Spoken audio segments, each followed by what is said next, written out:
Hello students, today we will discuss the JEE Mains 2024 January Shift 2 paper. Maths का अपन discussion कर रहे हैं. We have discussed already 1 to 20 questions.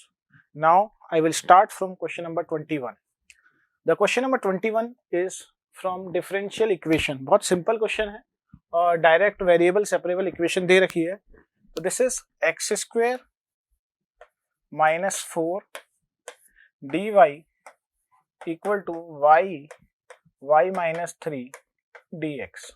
तो यहाँ हम देखेंगे तो y जो dy है उसके साथ x के वेरिएबल्स हैं और dx के साथ y है, तो सेपरेट द वेरिएबल्स. तो dy upon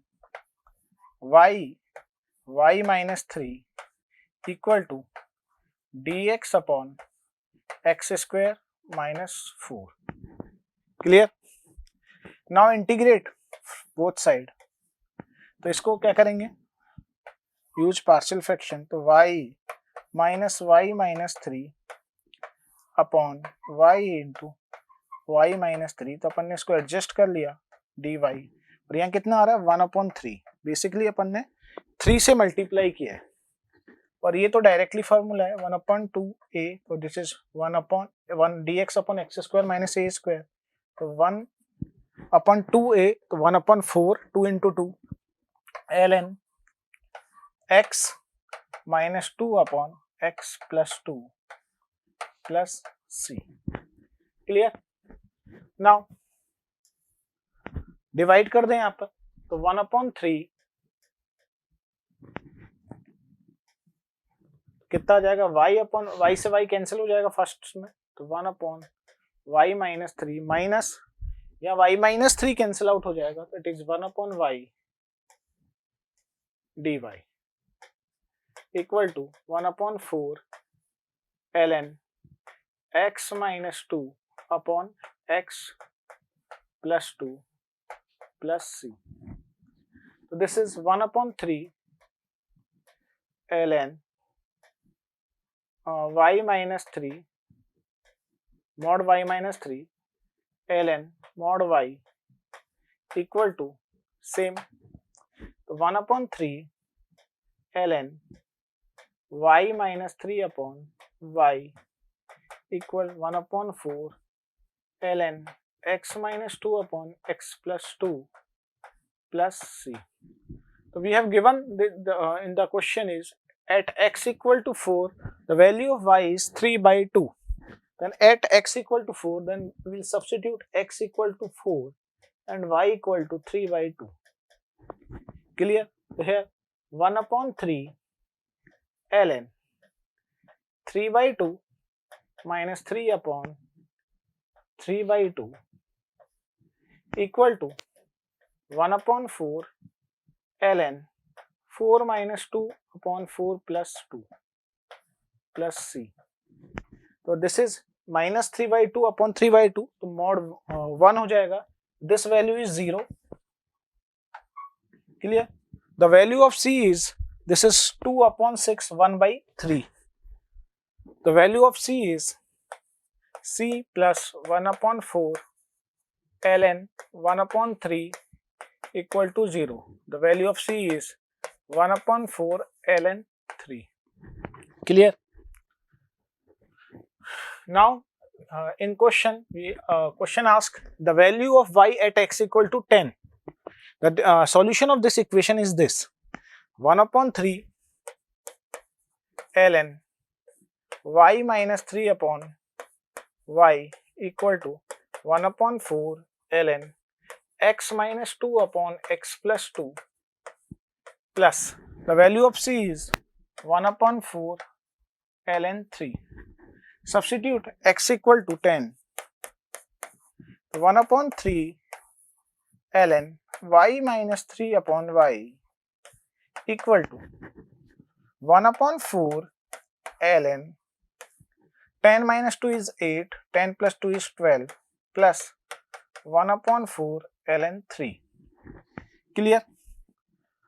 So here it is 4 2 ja 4 3 ja. So 1/4 ln 2 2/3 into 3 is 2. So this value is ln, multiply this 3 also here, it is 3/4. तो अपन ने 3 को भी इधर क्रॉस मल्टीप्लाई कर दिया तो इधर 3/4 हो जाएगा, तो इसको अपन लिख सकते हैं 2 की पावर 3/4। अब बेसिकली अपने को दिया था कि x इक्वल टू 4 पर y की वैल्यू 3/2 है, तो अपने को मालूम है कि x इक्वल टू 4 पर जो y है वो 3/2 है, तो जब अपन y की वैल्यू 3/2 रखते हैं तो ये नेगेटिव आ रहा था, तो जो ये मॉड है वो किसके साथ खुलेगा, यहाँ जो आ रहा है ln y minus 3 upon y, तो अपन देखेंगे y माइनस 3 अपॉन y का मॉड जो कितना आ गया 2 to the power 3/4, we can write it as 8 to the power 1/4. now open mod as negative, क्योंकि x इक्वल टू 4 पर y की वैल्यू जो थी 3/2 थी, तो यहाँ नेगेटिव आ रहा है, तो अपन इसको 3 minus y upon y equal to 8 to the power 1/4, तो क्या आ जाएगा 3 minus y 8 to the power 1/4 into y, तो 3 इक्वल टू 1 प्लस 8 की पावर 1/4 इंटू y, तो y equal to 3 upon 1 plus 8 to the power 1/4, तो आंसर जो है 3 upon 1 plus 8 to the power 1/4। तो बहुत आसान क्वेश्चन था, थोड़ा सा लेंदी था पर आसान था। Next question is 3 lines given lines are given 2x minus y minus 3 equal to 0, 6x plus 3y plus 4 equal to 0 and alpha x plus 2y plus 4 equal to 0 does not form triangle, then find sigma alpha square। ठीक है, this denotes the greatest interior function। तो अगर lines जो हैं अगर वो triangle नहीं बना रही है तो देयर आर टू केसेस कि वो लाइंस या तो पैरेलल, जो पेयर ऑफ लाइंस हैं उनमें से पैरेलल होंगी या फिर वो कॉन्करेंट होंगी। तो पहला अपन केस ले लेते हैं कि इफ इसको अपन बोल देते हैं इट इज L1 L2 और इट इज L3। तो केस 1 में कि L1 पैरेलल है, L1 और L2 तो पैरेलल है ही नहीं, स्लोप्स जो है इक्वल नहीं है, तो L1 जो है पैरेलल है वो L3 के है, तो पैरेलल लाइंस के लिए अपन कोफिशिएंट्स कंपेयर करेंगे A1/A2 इक्वल टू B1/B2, तो 2y माइनस 1 अपॉन 2, क्लियर। तो the value of alpha is -4। Second is L2 is parallel to L3, अगर L2 L3 के पैरेलल हो जाए तब भी अपना ट्रायंगल नहीं बनेगा, तो यहाँ फिर से कंपेयर करते हैं, तो 6/α इक्वल टू 3/2, तो 3 से तो alpha is equal to 4, clear. तो देयर आर 3 पॉसिबिलिटीज कि L1 L2 के पैरेलल हो सकती थी, वो नहीं है क्योंकि ये तो सीधे नंबर्स हैं, तो L1 L3 के पैरेलल हो सकता है, L2 L3 के पैरेलल हो सकता है, तो उन दोनों केसेस में अल्फा की वैल्यू हमें मिल गई। तो केस 2 है कि जो है लाइंस है वो कॉन्करेंट है, ये तीनों लाइन एक पॉइंट पर मीट कर रही है, तो इसके लिए क्या है डिटर्मिनेंट की वैल्यू 0 हो जाएगी, तो 2 - 1 - 3 6 3 4 और अल्फा 2 4, क्लियर। तो यह कॉन्करेंसी का केस क्या होता है A1 A2 A1 B1 C1 A2 B2 C2 A3 B3 C3। तो अगर लाइंस कॉन्करेंट हैं तो अपन देखते हैं कि इस डिटर्मिनेंट को हम सॉल्व करेंगे, तो 2 × 3 4 जा 12 माइनस 8 प्लस 1 6 4 जा 24 माइनस 4 अल्फा माइनस 3 6 2 जा 12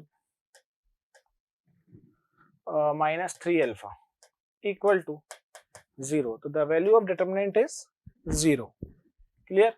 इट इज 4 2 जा 8 plus 24 minus 4 alpha minus 36 plus 9 alpha,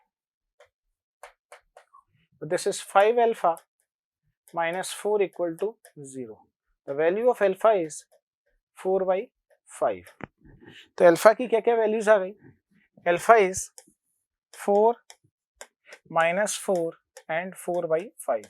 The alpha square is 16, 16 and 16 upon 25. The sigma alpha square is, it is 32 plus 16 upon 25. This is a fraction or this is integer. The greatest integer value of this is 32. The answer is 32 point something. So the greatest integer value of sigma alpha square is 32. It is a very easy question from straight line. Next question is from integration.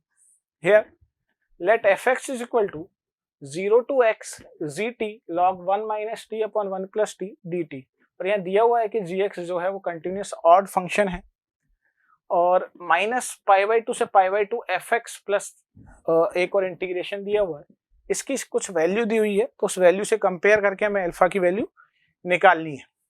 तो देखो सबसे पहले कि minus a से a वाली limit है, तो पहला अपने को दिमाग में क्या आता है कि भाई ये फंक्शन इवन या ऑड तो नहीं है। तो अपन चेक कर लेते हैं fx को पहले कि f ऑफ माइनस एक्स क्या आ रहा है। तो अगर हम f ऑफ माइनस एक्स निकालें तो it is 0 to minus x gt log 1 minus t upon 1 plus t dt. Now substitute t is equal to minus u. Minus u करने से लिमिट सेम हो जाएगी, तो इट इज 0 टू u और dt क्या आ जाएगा, dt is equal to minus du. तो 0 to u g of minus u log 1 plus u upon 1 minus u d of minus du. Clear? तो अब देखो अपने को दिया हुआ है कि gx जो है वो ऑड फंक्शन है, तो हम यहां से बोल सकते हैं g ऑफ माइनस x जो है वो माइनस gx होगा। क्लियर? तो यहां आ जाएगा, एक माइनस तो यहां से आ गया, ठीक है। और लॉग इसको भी अगर ऊपर नीचे वापस चेंज करें तो एक माइनस यहां से आ जाएगा, 1 minus you upon 1 plus you, और एक माइनस आपके पास यहाँ है, तो टोटल आपके पास 3 माइनस हो गए। तो मैं इस माइनस को बाहर ले लूं तो क्या आ जाएगा, f ऑफ माइनस एक्स जो है आ जाएगा 0 टू u, माइनस आ गया बाहर क्योंकि माइनस माइनस प्लस तो एक ही माइनस रह गया बाहर, gu into log 1 minus u 1 plus u du. अब क्लियर? तो अब आपकी जो वैल्यू है वो क्या आ गया, du, ठीक है। तो यहाँ जो t इक्वल टू सॉरी ये t इक्वल टू x रखेंगे तो ये x आ जाएगा, है ना। तो यहाँ जो लिमिट है वो x ही रह जाएगी, ठीक है। क्लियर? तो ये लिमिट जो है वो x ही रह गई। तो g of minus you log 1 plus you upon 1 minus you. तो अब देखो यहाँ पर जो फंक्शन था ना ये, तो लिमिट है 0, अब जो आपका f ऑफ माइनस एक्स है वो हो गया 0 टू x, एक माइनस है बाहर, gu log 1 minus you upon 1 plus you du. तो देखिए लिमिट आपकी 0 टू x ही है, gt log 1 minus T dt। तो वेरिएबल के चेंज होने से डिफरेंशियल डेफिनेट इंटीग्रेशन की जो वैल्यू है वो नहीं बदलती है। तो अपन इसको बोल सकते हैं कि ये जो आया आपके सामने ये माइनस एफ एक्स आ गया, इसका मतलब ऑड फंक्शन हो गया। तो ऑड फंक्शन हो गया तो इस वाले पार्ट का जो है ना इसका इंटीग्रेशन तो हम सीधा बोल देंगे 0 हो गया। क्या हो गया भाई, 0 हो गया। तो अपने पास जो सॉल्व करने के लिए बचा ना वो क्या बचा, माइनस π/2 से π/2 x square cos x upon 1 plus e की पावर एक्स dx, ठीक है। एक्स स्क्वायर कॉस एक्स और 1 प्लस ई की पावर एक्स dx। क्लियर? तो अब इसमें क्या करते हैं, ये मान लो तो ये आई है, तो अपन इसमें प्रॉपर्टी लगाएंगे f, तो ये हो जाएगा 0 to minus a to a को लिख देते हैं 0 to a f x plus f of minus x, तो x square cos x upon 1 plus e to the power x plus x square की जगह माइनस का x square cos minus x 1 plus e to the power minus x dx। Clear? अब देखो ये चीज तो same ही है, तो यहाँ से ये जो सेम है वो तो इधर ही ले आओ, 0 to π/2, 0 to एक ही जगह, तो 0 to π/2, ये x स्क्वेयर cos x यहाँ आ जाएगा, अंदर बच जाएगा 1 + 1 e⁻x, ये हो जाएगा e⁻x + 1 dx। तो it is 0 to π/2 x square cos x 1 + e⁻x dx। Clear. अब ये इंटीग्रेशन रह गया सिंपल सा, 0 to π/2 x square cos x dx। अब ये एक एल्जेब्रिक फंक्शन है और एक ट्रिग्नोमेट्रिक फंक्शन है, तो अपन इंटीग्रेशन बाई पार्ट्स लगा देंगे इसमें ना, ठीक है। तो बाई पार्ट्स लगा रहे हैं, तो i = 0 to π/2, पहला अपन इसमें इसको देख लो, पहला क्या है, cos x, x स्क्वायर को छोड़ा तो cos x का इंटीग्रेशन हो गया sin x, ये हो गया 0 to π/2 minus 0 to π/2 x square का डिफरेंशिएशन हो जाएगा 2x और इसका इंटीग्रेशन हो जाएगा sin x dx। क्लियर है।